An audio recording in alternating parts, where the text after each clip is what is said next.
자, 여러분들 반갑습니다. 교수띠입니다. 오늘은 한국은행 이야기야 좀 여러 주제를 들고 왔는데, 오늘 이제 오전에 한국은행이 이제 기준금리 동결 발표를 했습니다. 이게 지금 6번째 동결인데, 참 이걸 보고 생각이 되게 많이 들어서 오늘 텔레그램에 발표되자마자 여러분들께 올려드렸는데, 정말 문제가 많습니다. 2월 달부터 시작해서 2, 4, 5, 7, 8, 10 6연속 동결이죠. 미국 기준금리와 현재 2% 정도 차이가 나고 있는데, 그래서 환율이 계속 오르고 있는 그런 상황이고, 국내 이제 가계 부채 부실 우려가 정말 현재 큰 상황이죠. 이렇다 보니까 지금 정부에서는 쉽사리 우리나라가 대부분 이제 자산이 어디에 묶여 있냐, 부동산에 굉장히 많이 묶여 있습니다. 그래서 가계 부채를 잡자니 이제 성장이 걱정되고, 이제 한은은 이제 9개월간 이제 금리 동결을 했는데, 지난달 은행권 가계 대출이 1000조가 넘었고, 한 달 전보다 거의 5조 가까이가 증가를 했습니다. 근데 이게 실질적으로 올 여름쯤에 이제 PF 대출이 이제 만기되기 전에 둔촌주공이 거의 좀 박살나기 일보 직전이었어요. 그래서 정부에서 이 둔촌주공을 살리기 위해서 부동산 조금 이제 완화를 했죠. 그때 이제 특별 보금자리론이라 해서 9억 이하의 아파트들은 DSR도 안 보고 그냥 막 대출을 시켜줬어. 연끌을 해서 아파트 사라, 너네들은 지금 사야 된다. 이거 정부에서 사실상 엄청나게 돈을 풀어서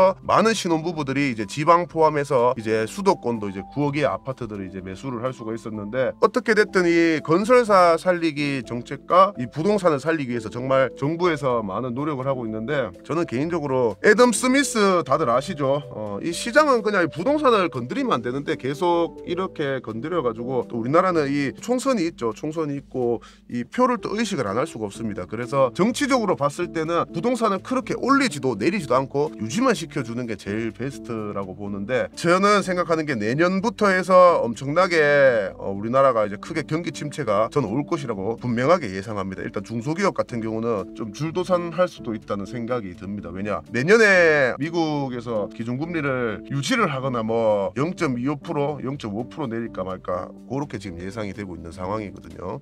러시아, 우크라이나, 또 이스라엘도 지금 전쟁을 하고 있어서 또 이제 국제 유가가 이제 $100가 돌파될 가능성이 현재 굉장히 높아졌습니다. 최근 이제 중동 사태로 인해서 국제 유가가 불확실성이 커진 상황에 이란이 이스라엘에 석유를 판매하지 않고 이슬람 국가에 촉구하여 국제 유가가 $100 가능성이 또 제기가 되고 있는 상황이죠. 참 전 세계적으로 난립니다. 그리고 이창용 한은 총재는 유가 움직임이 소비자 물가 상승률에 어떤 영향을 주는지 봐야 된다. 근데 이창용 한은 총재가 굉장히 똑똑한 사람입니다. 이제 자기 의견도 굉장히 표현도 많이 했는데, 아마 좀 정부에서 이렇게 좀 짓누르지 않았을까, 좀 그렇게 좀 생각이 들고요.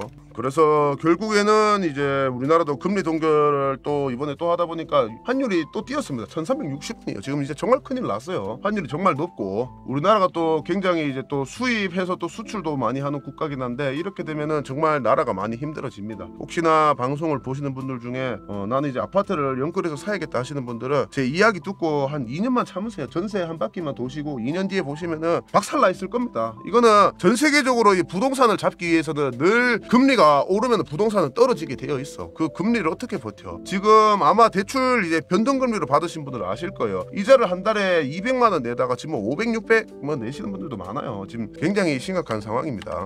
그리고 현재 미국 이제 10년물 금리가 이제 5% 코앞인데, 2007년 이후에 처음입니다. 2008년 다들 아시죠? 경제 내공황이 있었던, 이제 국채 금리 상승 이후로는 이제 고금리 장기화와 탄탄한 소비 지출이 확인되면서 이제 상승된 것으로 보이는데, 우리나라도 이 여파를 결국에는 벗어날 수가 없다. 우리는 굉장히 또 미국의 의존도가 굉장히 큰 나라죠. 그래서 앞서 이제 국채 금리 상승에 대해 이제 메리 데일리 샌프란시스코 연은 총재는 최근 채권 시장의 긴축 금리는 이래야만 먹는 수준, 추세를 유지하면 추가 금리 인상을 피할 수 있을 것이라고 이야기를 했고, 금융시장이 이미 긴축 방향으로 가고 있어 추가 행동이 나서야 할 필요성이 적어지고 있다라고 이야기를 하는데, 파월 형님이 지난번에 어떤 이야기를 했냐면은 추가적으로 한 번 더 금리 인상을 할 수 있다라고 이야기를 또 했습니다.